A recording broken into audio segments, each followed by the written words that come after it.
Google's Yes. up about 60% year to date. It's by far the best performing stock of the Magnificent Seven.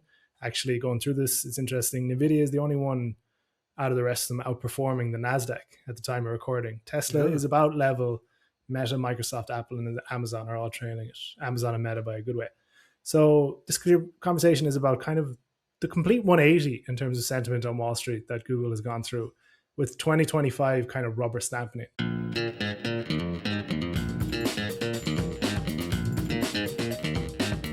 Emmet, how are we getting on?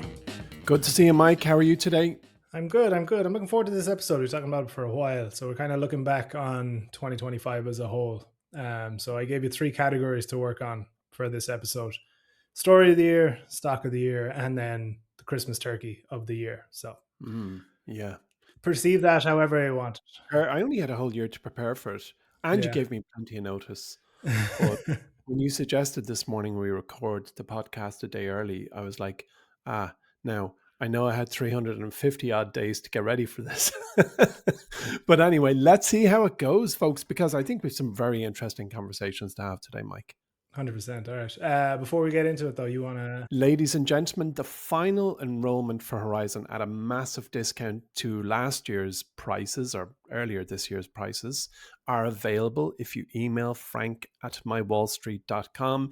Get it before it's gone forever and before we publish my favorite stock from Nexus 1, 2, and 3 next week in Horizon, which will include a fleeting insight into the stock that I think is most likely going to 50x in my life. And all long subscribers to Horizon know exactly what stock I'm talking about, but they will get an insight that I don't think they'll find anywhere else. Apart from that, I've also started to prepare for the reincarnation of Spotlight, which I had to stop doing for a little while, which is a video service where I review 3 of the stocks that I've bought in the service, and every few months kind of go back and look at ones I pitched in the past to see what story is today. And the first of those 3 in the next Spotlight, which isn't going to go live till, I suppose, week 1 in January, is truly fascinating because I bought it as a wild card, which is a stock I buy in Horizon or stock I buy in my life that I don't put onto the Horizon scoreboard because I believe it has an abnormally high risk reward profile, even higher than I usually go. And in the research I've been conducting in the last week or so, I have found a business or refound a business that I really truly believe is the next Tesla in its field. So that's coming in early January for Horizon subscribers. Anyway, what I'm trying to say is email frank@mywallstreet.com before the 22nd of December. He'll send you a link to buy it and lock in on a price for a couple of $100 as opposed to several $1,000. So closing days of me hitting you with that pitch, folks. And we are very proud. I'm very proud of the service, and I'm going to keep going until success is apparent and there for all to see. Nice one. Okay, so 2025 year in review. We're gonna go story of the year first. I'll kick us off. So yeah, go for it. I think this is so boring. I'm kind of gone a little bit, especially seeing what you said for your 3 picks. I don't know what you're going to say about them, but I've gone way more boring than you have. But I don't think we can go past AI. But we're framing it in a certain way here. So AI, again, clearly the dominant theme of 2025. I think it's kind of salvaged the stock market, really, the AI trade. There's no way we can go on about the year and not talk about it. But in general, it's not really the stocks we were expecting to be the leaders, if that makes sense. So, we've talked about kind of at length the level of capex, especially among the hyperscalers. So Google, Amazon, Microsoft, and Meta have spent or expect to spend throughout the entirety of 2025 $400 billion on capex. That's 4 companies alone. Do you know what I mean? Almost all of it aimed at this AI infrastructure build out. But what's interesting is that apart from Google, these businesses have underperformed this year. The market is concerned about ROI, the sheer amount of cash being spent. Of course, these businesses are like the few to have resources to do it, and they would much rather be caught spending the money now than be left behind. But they haven't been the beneficiaries of the AI trade in 2025. The ones that have been reaping the rewards have been the pick and shovel plays, whether it's OpenAI or Google or Amazon or Facebook or whoever that comes out on top in this race for AI supremacy. It doesn't matter for Nvidia, who's happy to sell the chips to everybody. Do you know what I mean? And that's kind of been the core theme at the base of this AI trade in 2025. It's these businesses that have been enabling the infrastructure build out that have been essentially the receiving end of that $400 billion capex bill. They've absolutely dominated this year. And like the first stop is, of course, Nvidia. It has to be. You know, it managed to tag on another 25% this year after growing tenfold in the 2 years previous. It became the largest stock in the market ahead of Apple. It reached the first stock ever to reach a $5 trillion market cap. It's come down a lot since then. But still, it's posted 3 blowout quarters in 2025. Now, obviously, people didn't tune in to hear me say, did you hear Nvidia is doing well? So let's count down the board at some of the other key areas, but they all represent the same theme here. And the first stop I want to make is the memory market. So we're rehashing what we've gone over already recently in the pod about 2 weeks ago, but 4 of the top 5 best performing stocks in the S&P 500 were SanDisk, Western Digital, Seagate, and Micron Technology. All 4 involved in digital storage. It's remarkable, really. And then if we fly over to Korea to look at Micron's 2 competitors in the semiconductor memory market, SK Hynix is up over 200% and Samsung is up nearly 100%. So just an absolute barn burner of a year for the memory market industry in general. Going on then to more of the semiconductors foundries, the kind of the building blocks of the semiconductors. We have Taiwan Semiconductor and Intel, the companies that really, you know, they make the kind of Acme bricks that then Nvidia or AMD, whoever else, will buy off them and design them and make their own semiconductors from there, if that makes sense. Taiwan Semiconductor is up just shy of about 40% this year. Intel nearly doubled. Obviously, it had huge investment from the industry, Nvidia, the government.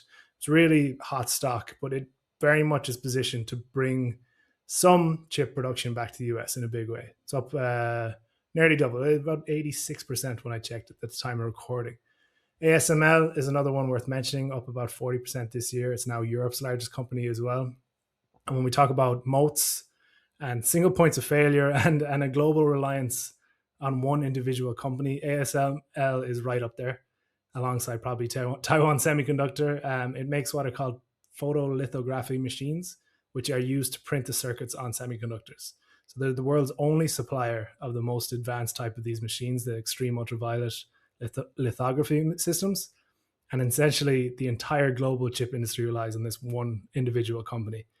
There's loads more we can go through. Cooling comes to mind. The demand for data centers for cooling racks has just completely blown this industry up. You look at the returns of Vertiv Holdings, Comfort Systems USA, both had huge years. Server racks is another one. Supermicro Computer and Dell, big beneficiaries of this increased demand. Energy, we can talk as well. We've seen nuclear stocks have a big year, Constellation, Vistra, to name a few. But it's just been nonstop, and we could be here for hours listening out some of the returns that these niche industries are falling into. But what I find interesting is that it just doesn't really show any signs of letting up anytime soon. Judging from the attitudes among the hyperscalers, their commitment to spending big, their unwillingness to come second in this race, and the resources that they have available to them, they refuse to fall behind on AI. And if that means spending hundreds of billions right now, that's what they're going to do because they can. Do you know what I mean? Yeah, and now they're even going into the bond markets to do that as well and to raise capital. So it's really interesting what's happening there. Just last week, BlackRock published a big report forecasting AI spending to accelerate from here. It specifically mentioned the pick and shovel plays, which is scary considering how much money is already being spent there. But it goes to show that there's plenty of room left to run, especially for this AI trade in terms of the pick and shovel aspect of it. So for me, that's been the story of the year. I think it's where the best performing companies have come from. And it's just, it's been an absolute gravy boat for anyone involved in this kind of AI infrastructure build out, which is crazy to say because you could probably talk about that in 2024 as well. And it looks set maybe for 2026 too. So that's my story of the year. It's boring, but it's where the money is. I don't think it's boring. I think there's a very strong analogy between what we're seeing now today with AI and the foundation of Manhattan. So if you take the year, I don't know when Manhattan was founded, probably around 1750 or something like that. But if you were buying up land in 1800 on the island of Manhattan, you were probably spending money hand over fist, but you had a foresight that most others didn't have. And the analogy for me is that's what we're looking at now. the Manhattan of the internet is being built, and it's called AI. So these giants with nearly infinite deep pockets have decided we've got to go buy the land, even though we can't really absolutely define what this thing is going to be. I'm sure if we stood in the middle of Public Central Park in the year 1920, it was, well, there's no question it was very different to what we see now, but it would have been very difficult to describe what Manhattan will be in the year 2025. Well, that analogy for me is strong for AI because we are looking at it. We're looking at the macroeconomic picture. It goes slightly microeconomic when you talk about the Mag 7 and whether it's Microsoft or Nvidia or Google or Tesla or whoever with their absolute application of US of dollars for the build out of AI, but you can go into smaller companies. But what we are looking at here is the new industrial revolution, and it will bring an awful lot of casualties, but it is the creation of something entirely different. And I think it deserves to be the defining story of 2025. I never listened to any of our old podcasts, but I suspect it was the story of 2024 as well. Does that ring a bell with you, Mike? I think so for sure. Like, as in, there was no ignoring Nvidia in 2024, of course, and Mm, but I do think more of the market's attention was focused on the big names in 2024, whereas 2025 yeah. they're happy to move away from Magnificent Seven towards these industrial players. Like, we were Mm, laughing to ourselves like 2 episodes ago when we were talking about Western Digital and SanDisk yeah. Corporation and their Yeah. 50, 60-year-old companies that are beating out all the high tech innovators and disruptors and all this faff, I suppose, that's Yeah. behind it in the S&P 500 this year. So it is interesting, but you could talk about bubbles, you could talk about short termism, you could talk about kind of cyclical nature of a lot of these businesses, and I think you'd be entitled to. But for now, looking backwards, 2025, I think it's definitely defined what we've seen on the markets. Yeah. Bubble is a rally you missed, right? No, that's true as well. Right. Well, being as you went with AI, and I fully think it's deserving to be the story of the year, especially from our perspective. I think there's another one which we can't not say. So I'm going to go with the other one, which is the biggest shock of the year, and that was Liberation Day in Yes. April, where, yeah, I mean, tariffs as introduced by President Trump briefly, very briefly, erased trillions, not billions, but trillions of value. And it sent the NASDAQ market specifically into a bear market, which the annals of history will record as the main scare of 2025. But even that event really became a subplot because we all know that markets rebound sharply. And as you rightfully explained, the AI party just kept continuing. And the reason that I'm picking Liberation Day or the Liberation Day crash, I don't think it's called that, is to remind everyone that in stock investing, shocks are inevitable. They just are inevitable, such as Trump's tariff plan, and recoveries are even more inevitable. They're just as absolutely certain. The market will take a beating and the market will recover. And it's a bit like a toothache. When it's over, it's quickly forgotten, or eaten bread is soon forgotten. And the pattern of shock and sudden crashes is everywhere in market history. It feels like a lifetime ago, the COVID crash. I dread mentioning it and regurgitate. It was a once in a century pandemic that triggered one of the fastest bear markets ever. Possibly the fastest bear market ever. The S&P dropped something like 34% in a month. Volatility went through the roof. We all grabbed our laptops, stuck it under our arm, and went home to drink tea, watch telly, and work from home. 2018, and that's forgotten. That's like an old Mm. toothache. Well, we were 2018, talking about, sorry, recoveries being inevitable. yeah, The bounce back from that crash fastest was recovery ever. the best 50 days in stock market history. Absolutely true. And even though Liberation Day, to the point, was the biggest global economic story of 2025, it almost feels like a forgotten chapter in the history books of politics. And while I'm not playing down the economic impact, the stock market impact was fleeting. There's always a fleeting shock that comes your way. In 2018 in Q4, there was this kind of everything is falling sell-off because there was fears that the Fed rate hikes, and the US-China trade war sparked this really horrible drawdown, and there was talk of a recession. But who even remembers that?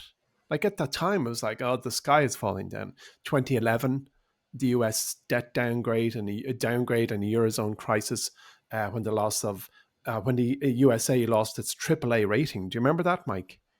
In 2011? No, I don't. Yeah. Yeah. Well, yeah. Okay, you've got an excuse. And it combined, well, it combines fears. It was combining fears that Europe's sovereign debt crisis would break the eurozone, and it sent the markets into this really brisk sell-off. And of course, we forgot that one. There was something in 2013 called the temper. What was it? What was it called? It was called a taper tantrum, I think it was called, where the Fed was going to slow bond purchases, Brexit in 2016, you name it. And my point that I'm trying to articulate is that the year ahead will bring shocks. Of course it will. As 2025 brought shocks, and as with the nature of shocks, we have no idea what they're going to be. We don't know when they're going to happen, but we also know that life moves on very fast and growth is an inevitable function of life and markets. And I think that for me, the big story of the year was Liberation Day, where President Trump walked out into the Rose Lawn, and he had the board and Yeah, he the was big pointing at board. Yeah. the big board. It was quite entertaining, as long as you Yeah. didn't live outside of America. But what's interesting about that as well, and I always harken back to something Bill Mann said in 2024. It was at our Horizon members meeting. And he said, in anticipation of another Trump presidency, this was after the November election, he said, in terms of stock markets, maybe there'll be volatility, maybe there won't. But there's one thing that Donald Trump loves, and it's his scorecard.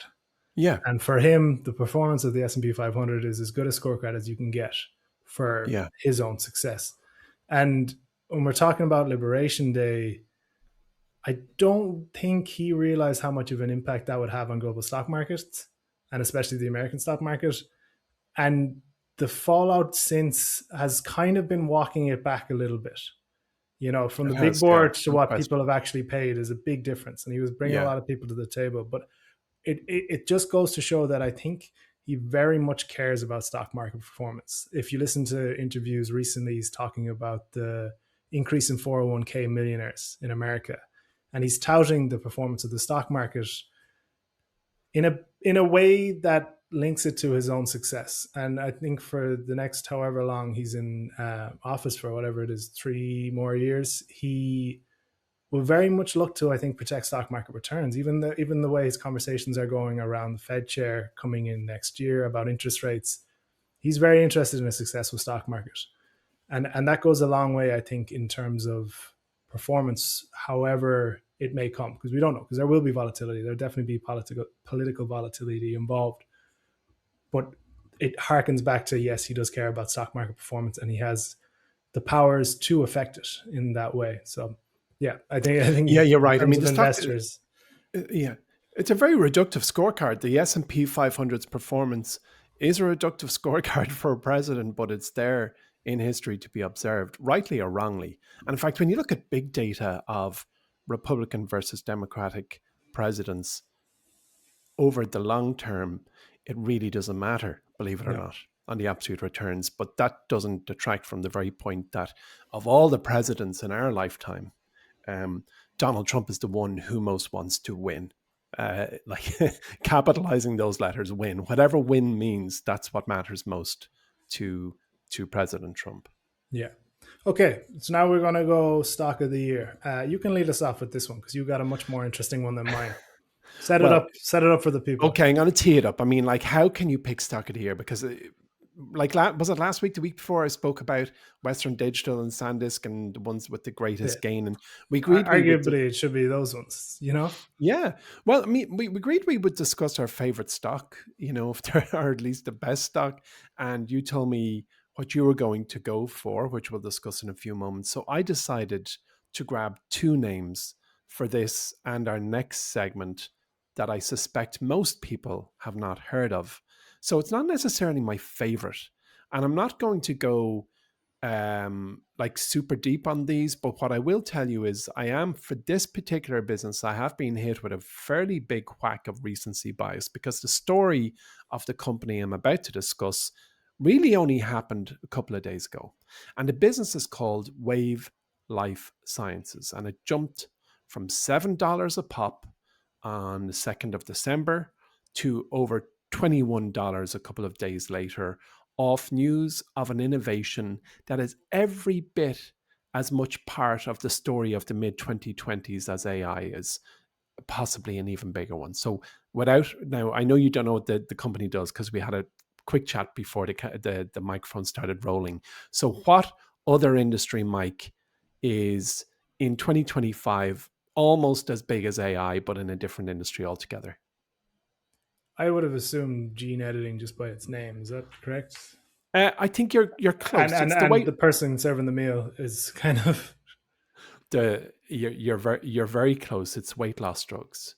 So okay, go yeah. on, yeah. So in summary, Wave Life Sciences, ticker WVE, popped as a result of a really unexpected and extremely strong phase 1 result for its obesity drug, WVE 007.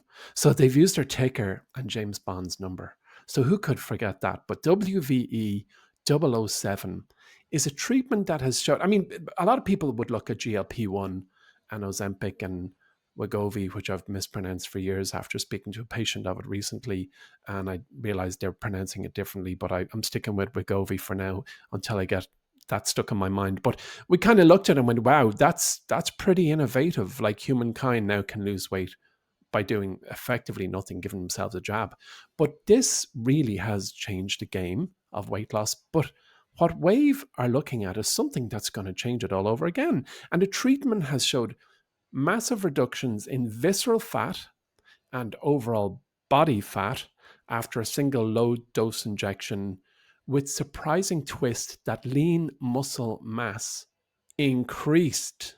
So, but hold on, there's more. So, let alone does this drug result in fat basically exiting, but you'll be ripped. You'll have big forceps and a washboard stomach.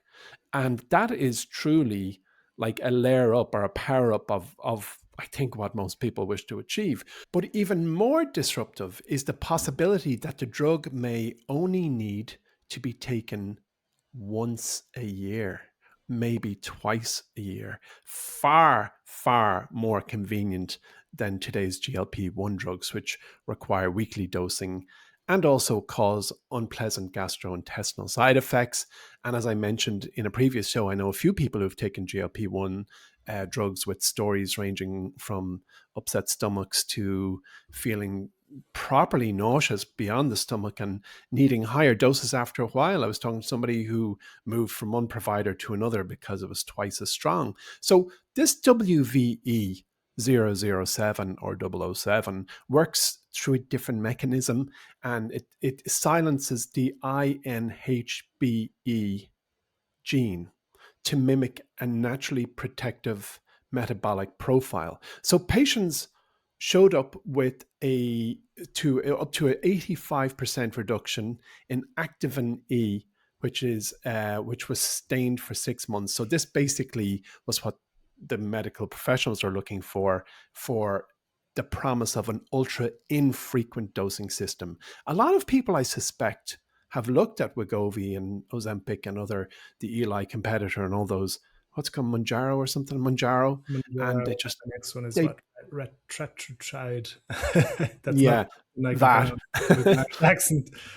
And they're not too keen on the idea of having to jab themselves once a week. Nobody Yeah. really wants that.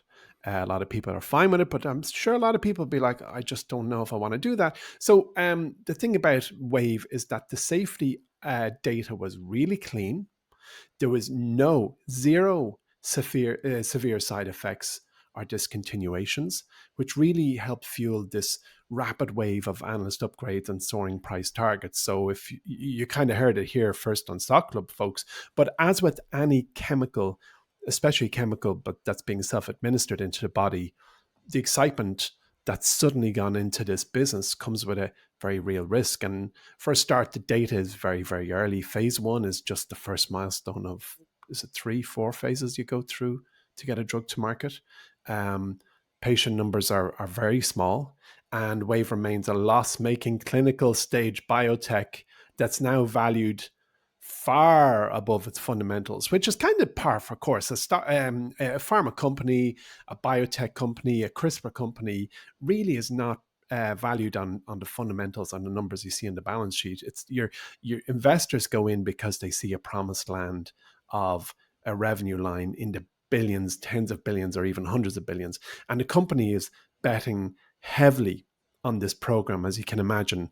It's raised $350 million to fund this upcoming phase 2 trials, which I'm sure wasn't hard to raise, even though it's a third of $1 billion for a small company that has negligible revenue.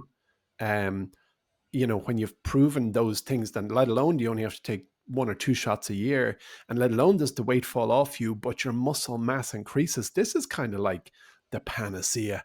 I don't want to call it a vanity panacea. That's absolutely miscategorization, but the looking good, feeling good panacea. And so they raised a third of $1 billion.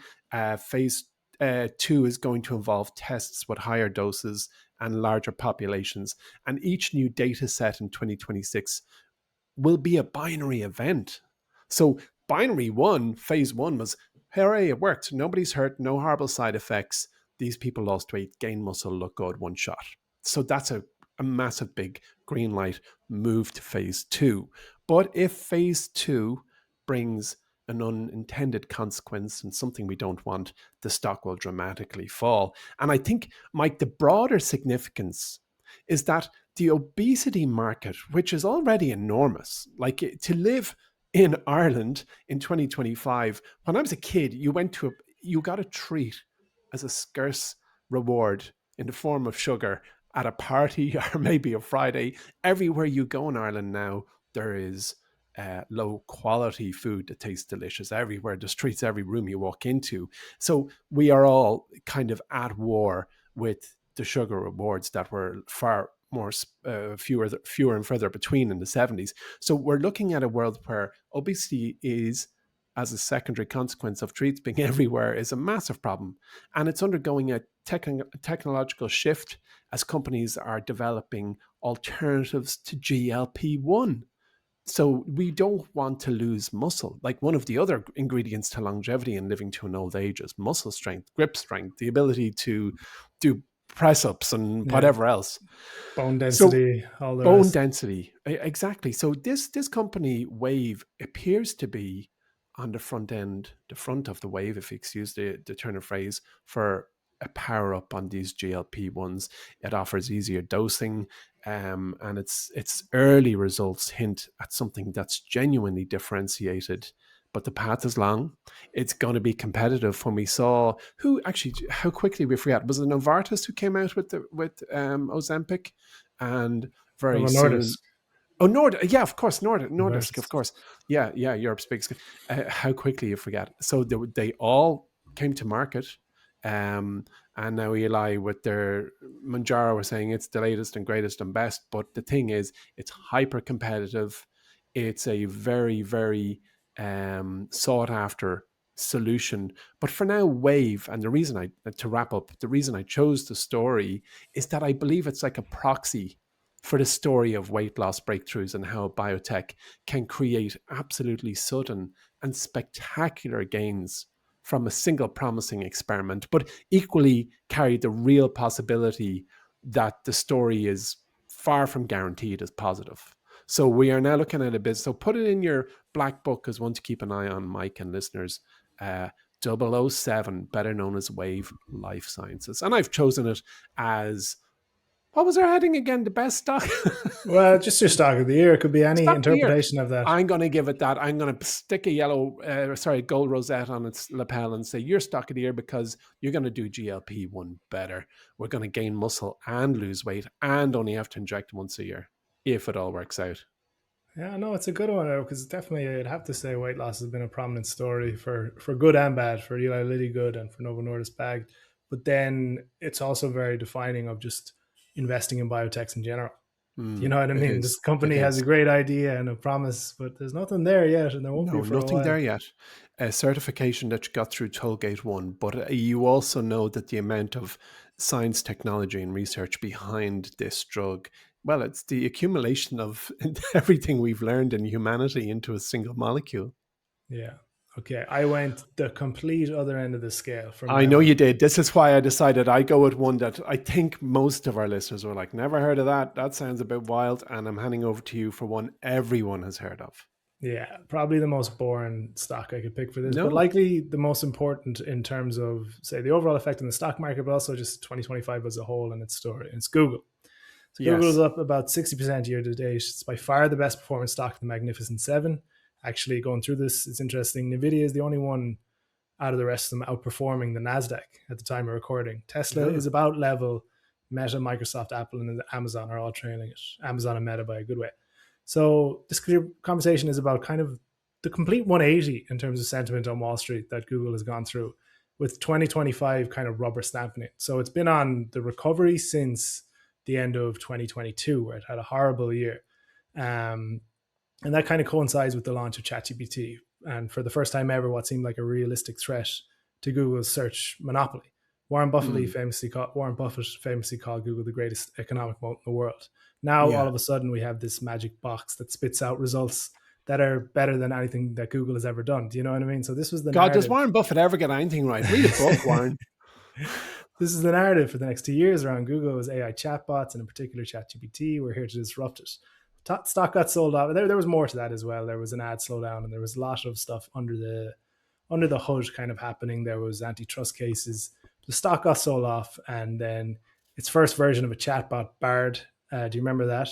Beyond its name, it was disaster in kind of Oh, yeah, every Bard. facet. Yeah, I used it for a little while and Yeah. only a little while, a couple of days when no, this isn't working for me at all.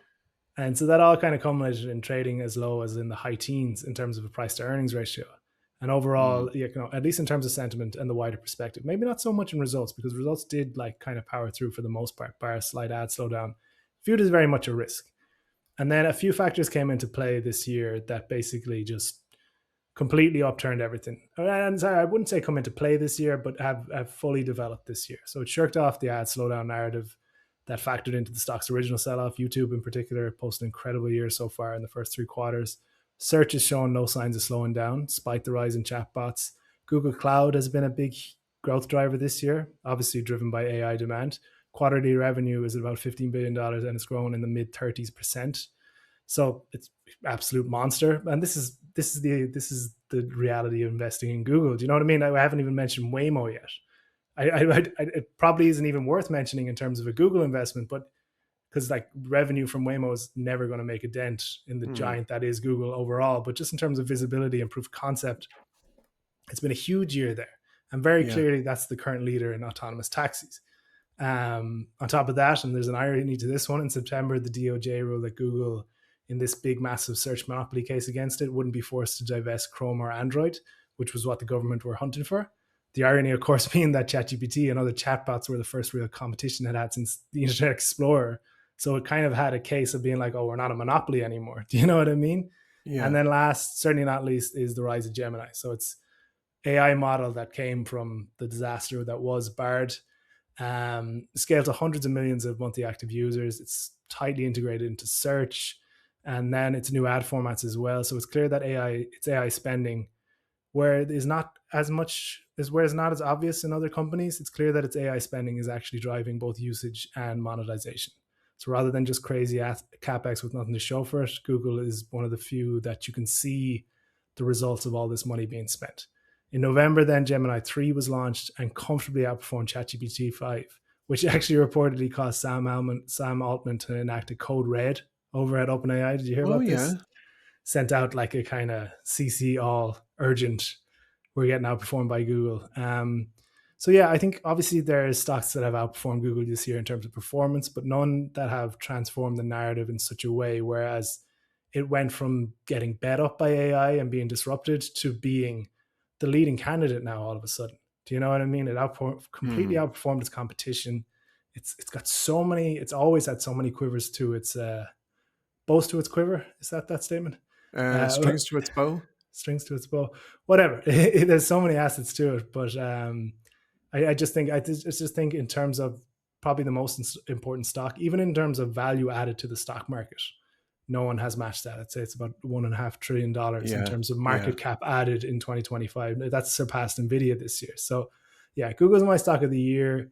Probably the most important outperformance of the year, especially with the rest of Magnificent Seven struggling. So yeah, Yeah. it's also, it was an easy one for me as well because it's the best performance stock in my portfolio. So I didn't have to Well, go well too far done. to find it. And a few weeks ago, when I interviewed David Gardner on the podcast, and I asked him for his desert island stock, he said something to the effect of, "Emmet, it might surprise you that I wouldn't go for something that's high tech. I would go for something." Well, sorry, he said I probably wouldn't go for a rule breaker. I'd go for a rule maker, and he chose Google. So Yeah, his desert island stock was Google. It's your story of the year, and no one can argue with that. I mean, it truly is one of the well. It's touched all of our lives. It's brought immeasurable value to more or less everyone's life in the Western world every day of the year for now 20 years. So who could argue with that, as they say? exactly. Okay, I'm looking forward to the last section now. Your turkey of the year. We're coming up to Christmas. The kind of gaff, the stock you'd want to throw a bit of shade on, however way you want to interpret this. I'm sure you've interpreted it in such a way Yeah, I that know. When you suits said you. turkey of the year, I presumed it was the opposite of the stock of the year. But Yeah, I could, after writing down a few notes on the two companies I picked, I couldn't really say right which is the turkey and which is the stock of the year because they're both pretty. Well, let me push on because as much as Wave Life Sciences has popped from 7 to 21 bucks and fallen back down to earth, by the way. So the company I picked as a turkey, which may not be a turkey at all, because it may be frankly, pardoned. yeah, it might be pardoned. And frankly, I wasn't overly bought into what am I talking about? What is it? Is it good or bad? Because I like turkeys. Anyway, the one I went with, and could, as I said, as easily be swapped with Wave 007, is a company called, and it's again very little known, I think, called Oklo. Have you heard of Oklo, Mike? Is that the mini nuclear reactor company? Exactly. It's a Yeah. pre-revenue nuclear micro reactor developer whose valuation absolutely exploded, Chernobyl style, as investors latched onto the idea that its compact reactors could power the coming wave of AI data centers. And the shares have climbed about 3,000% from $5 and change towards the end of 2024, around October 2024, to $175 in October, just gone a few weeks back, and they've fallen back to about $87. I should have been a lot clearer with my rules. Should I have been? I thought. No, hold on now. Wait, Okay, now. there's more. There's more. There's more. Like, so, like the reason I've chosen. Let me push on. There is more. So, I mean, today is a today. The business is a $13.5 billion company with no commercial reactor, no revenue, and a massively long and incredibly uncertain regulatory timeline and approval process. So it's a $13.5 billion business with advancements in a great idea, but no reactor. I mean, the three main reasons that the stock grew, it didn't grow for no reason, and there was the headlines that really poured fuel on the story during the year, where the first was a notice of intent to award from the US Defense Logistics Agency to supply nuclear power to the Air Force Base in Alaska, which sent the stock up about 20 to 25% in a day. The second thing that gave it a boost was executive orders and broader pro-nuclear moves from the Trump Hmm. administration and the US-UK nuclear cooperation deal, which I think you spoke about in a previous podcast. See, I was listening. And both were framed really as fast-tracking nuclear support to AI and data center growth. And then the third reason that this business has undergone abnormal growth is a lot of bullish analyst coverage emerging. Wedbush and Bank of America have all called Oklo as a leader in next generation nuclear, and they slapped on really aggressive price targets, which I guess validated the story for momentum traders. Yeah. And it's But I also think no, Yeah, I tell me. think you're burying the lead a bit here, are you? Isn't Sam Altman behind this company? Correct.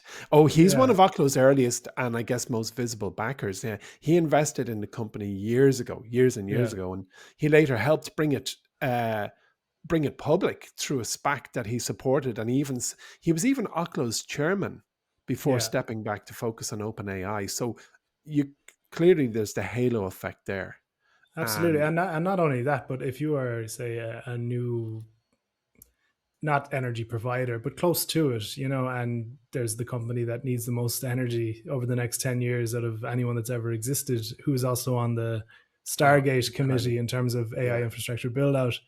Makes yeah. sense there that, there is the hype around this company. And I'd imagine OpenAI are queuing up once it does become commercially viable to get involved with it. But You're absolutely right. I mean, traders are casually referring to it as Sam Altman's nuclear play, even though he's not a founder and he's certainly not involved in the day-to-day operations. But he very much has an interest in its success. And as I said, it's now a $13.6 billion business. So I guess calling it a turkey is through one lens preposterous, because it's not like it's a beaten up, bashed up business with a bad business model. But what it certainly is a company that hasn't delivered the stuff it sells and yeah, has a massive price tag and has to get through a whole load of regulatory stuff. So while I would I would say it very much has a promising future, I don't believe that it deserved 3,000% price appreciation in the year 2025, which is why I'm going to give it a Turkey Award. But the real, I guess, the real kicker is that I suspect it's going to succeed. But I just thought, hey, what the heck? I barely understand what a turkey is, so I'll just discuss this stock because it sounds like no, fun. I think that's fair enough. But I think you took your interpretation of it well. It just needed explaining, and I Yeah, think that's fair. But yeah, no, it's funny you mentioned two stocks, and neither of them have earned a red cent between that's them. right. And they both promise something that, I'd certainly 007 up there, Wave, they're promising something that I think all of us would want. Less fat, more muscle, with a one Yeah, job a year. And then the other guys are delivering B2B something we all want, which is cleaner, more efficient power to keep these super data hungry warehouses going, and are backed by one of the most prolific entrepreneurs in the world at the moment, Sam Altman. So they're both, I think, truly interesting businesses that might just be as recognizable a name as Google or Eli Lilly in 10 years from now. But right now, they are early. They have had a run. And they promise something big and exciting, and that's the type of investments that I usually gravitate towards. okay. I'm still not sure if you like the business or not, but I'll go on to Um, my I, I like the promise, but I certainly when I started scratching under the surface, I didn't like it yet, but it yeah. promises to be something. That's fair. Okay, I went a bit more direct with my Turkey of the Year. I do not like Yeah, this company. That what is is it? MicroStrategy. Oh yeah, yeah, yeah. Yeah, so Bitcoin. exactly. I'm not planning to dwell on this one too long. But for those who don't Yeah, know, MicroStrategy is the original. We're putting Bitcoin on the balance sheet stock. So much so that it became the entire business. Essentially, it was originally an enterprise software business, and that does still exist technically.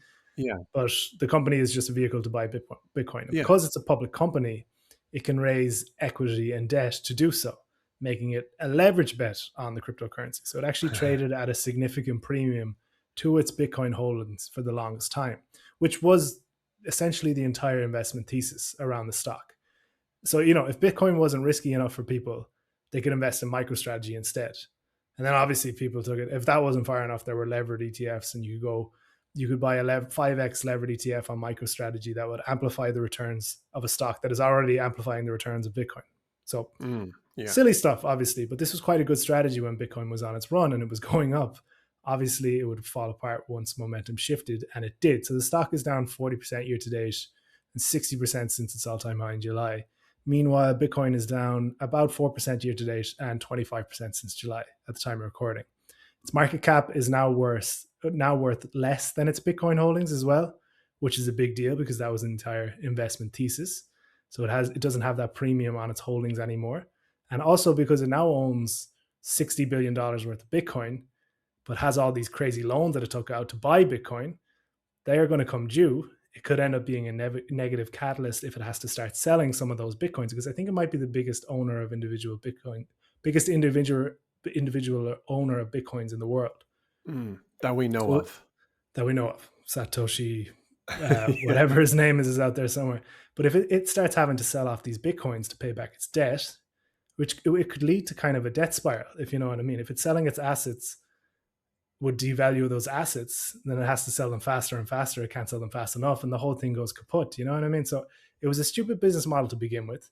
I don't like your man Michael Saylor. He's appearing on front of magazines as if he's the next Warren Buffett, and he has all these complicated plans of how he's going to raise equity to buy Bitcoin and raise debt to buy Bitcoin, and because he's getting the leverage on that, it's so much returns, blah blah blah blah. And now the bottom is falling completely out of it. And it should never have been a public company. You know, if you want to own Bitcoin, do that. If you're a gambler, go on Paddy Power or DraftKings or whatever. This should not be a listed business on the NASDAQ stock exchange. And that's why it's my turkey of the year. Yeah, I think it's a good one. And really putting on the spot, but any idea what they're meant to be selling? Like, I always knew they were a B2B SaaS company. Yeah, just But it couldn't be. I never had an idea what doing what, like, you know, what did their salespeople project work in? management stuff or yeah, payment. Doesn't matter. It's 60 digital abacus. It's a bin full of 60 billion quid worth of Bitcoin right now. Yeah. And it's trading at $52 billion. So that shows the flip in market confidence, and just the amount of holes. Like, everyone knew it was a leaking ship, but it was just pure momentum. And now that momentum has flipped. And if you were in it, I hope you realized how risky it was when you were in it. Because I think a lot of people approach it that way as well. This was a gamble. And I like to gamble, and that's what I'm doing. I'm doing it on the stock market instead of on an NFL game. That's your prerogative, but I don't think it should be a public company. I think public companies should try to add value. They shouldn't just be trying to make this weird Bitcoin premium business model strategy work. So that's my turkey of the year. It could completely blow up in 2026 for all we know. Or it could completely rally if Bitcoin turns around again. But I don't think it's a public company. I think it's a weird holding asset that people can invest in, and it's abusing its status as a public company as it stands right now. Rant over. And my mic was muted. Nice one, Mike. I enjoyed that. And yeah, I had buyer's remorse when I was looking at MicroStrategy a couple of years ago. As that was my entry into Bitcoin. But all I did was watch, and I'm glad that's all I did, because I'm with you. I'm not a super fan of Michael Saylor. Not the fact that you can go a leverage on that instrument just kind of is like, no, that's not the purpose of commercial enterprise. We buy businesses that are out to create value for their customers, for their teams, for their shareholders. This kind of broke that rule. Yeah. So yeah, I did 2026 could be very interesting, depending on, even if Bitcoin stays flat. Once those bills start coming due, I don't know what'll happen to that business. But yeah, certainly won't be recommending it on Stock Club. We might be talking about it, but we won't be recommending it. 4 very interesting companies, well worth the conversation today, Mike. I really enjoyed that. So between Google and MicroStrategy and Wave and Oklo, I couldn't even remember what I was talking about. We have had a very interesting conversation. Next week is Christmas week. Are we going to be broadcasting, Mike? We're not. We're taking the week off. I don't think anyone wants to listen to us on Christmas Day. Yeah. I think we'll give people a break. Our families do. We'll give them a break. They don't want to be listening to us on Stock Club. I don't know if they'll be listening at the table either. But we're taking Christmas Day off. We'll be publishing a highlights show on New Year's Eve, New Year's Day. What day is the first? New Year's Day. And then it's always the first every year. You can set your watch by New Year's Day is always the first. And then we'll be back with looking ahead to 2026 into the new year. So Emmet, thank you very much for joining me. Thank you everyone for listening in. If you are listening in and you've got this far, please do give us subscribe, give us a like. Wherever you're listening to us on, it does help the show. And a very Merry Christmas. We'll talk to you all in 2 weeks' time instead.